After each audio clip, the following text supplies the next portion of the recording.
সচিবালয়ে আগুন গভীর ষড়যন্ত্রের অংশ। শেখ হাসিনা সরকারের মুখ্য সচিবের অর্থ পাচারের ফাইল ছিল সেখানে, যে কারণে এই আগুন ধরানো হয়েছে বলে মন্তব্য করেছেন বিএনপির সিনিয়র যুগ্ম মহাসচিব রুহুল কবির রিজভী।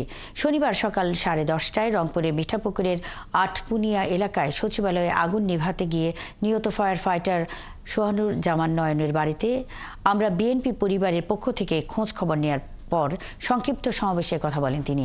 রুহুল কবির রিজভীর অভিযোগ, সরকার পালিয়ে গেলেও রন্ধ্রে রন্ধ্রে আছে তাদের দোসররা। আমলাতন্ত্র এখনও ফ্যাসিবাদের তোষামতি করছে। রিজভী আরও বলেন, আগামী 1 মাসের মধ্যে নয়নের বোনকে চাকরি দিতে হবে সরকারকে।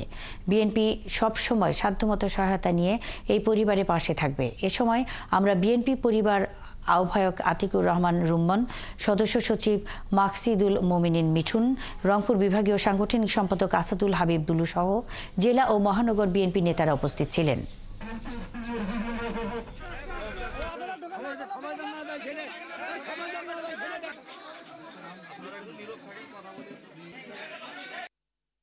এর মধ্যে যে কত করাপশন, কত দুর্নীতি, কত হাজার হাজার কোটি টাকার পাচারের যে কাহিনী ছিল, সেটা যাতে আপনার আলোর মুখ দেখতে না পারে, সেই কারণেই এই চক্রান্ত, এই ষড়যন্ত্র করা হয়েছে।